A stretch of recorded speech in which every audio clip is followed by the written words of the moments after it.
Possible हुआ सिर्फ और सिर्फ भारतीय संविधान की वजह से, रिटन बाय डॉक्टर अंबेडकर। नमस्कार साथियों, मैं आपका भाई हरबीर सिंह।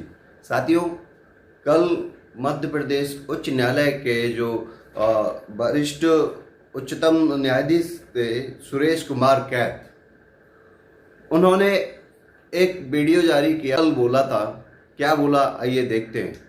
सबसे गर्व का विषय वो ये था कि जब हाई कोर्ट में मैं जज बना, उसी हाई कोर्ट में मैं कौन हूं मेरे पेरेंट्स एग्रीकल्चर लेबरर, मैंने खुद मैट्रिक तक दिहाड़ी मजदूरी की, और उसमें बेंच पे एक मजदूर का बेटा और दूसरा भूतपूर्व राष्ट्रपति जनाब फखरुद्दीन अली अहमद साहब का बेटे जस्टिस बदरुद्दोजा अहमद, अब एक ही बेंच पे।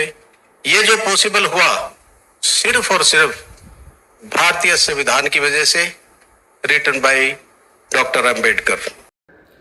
तो आपने देखा कि किस तरीके से सुरेश कुमार कैथ खुद को बताते हैं कि मैं एक किसान का बेटा था, मैं छोटे वर्ग से आया करता हूँ, मुझे इस पद पर सिर्फ और सिर्फ संविधान की ताकत से बैठा हूँ, संविधान की बदौलत बैठा हूँ। और उन्होंने ये भी बताया कि भगवान जो संविधान के रचयिता हैं वो बाबा साहब डॉक्टर अंबेडकर है। हालांकि पूरा देश, पूरा विश्व जानता है कि भारत का संविधान रचयिता वो बाबा साहब डॉक्टर भीमराव अंबेडकर हैं।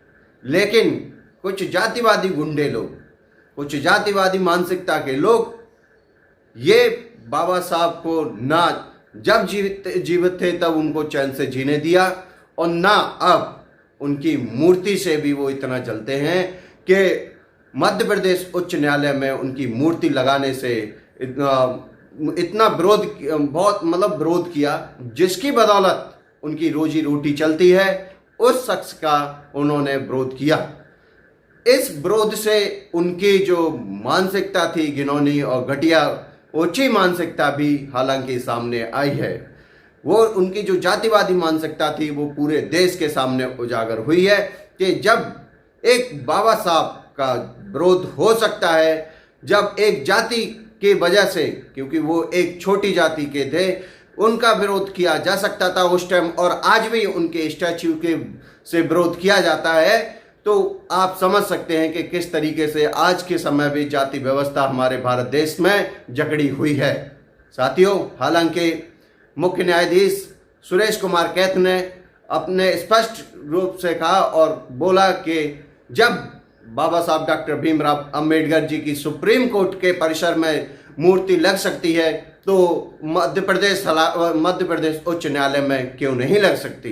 हालांकि उन्होंने पूरा का पूरा साफ कर दिया है मामला और कहा है कि बाबा साहब डॉक्टर भीमराव अंबेडकर की मूर्ति मध्य प्रदेश उच्च न्यायालय में के परिसर में लगेगी। साथियों, कहते हैं ना कि सत्य जरूर थोड़ा सा लेट हो जाता है, न्याय जरूर लेट हो जाता है, लेकिन वो मिलता जरूर है। सत्य की हमेशा जीत हुई है, अधर्म की हमेशा, असत्य की हमेशा पराजय हुई है। साथियों, आज फिर बाबा साहब और दलित लोग की जीत हुई है। धन्यवाद दोस्तों, नमस्कार दोस्तों।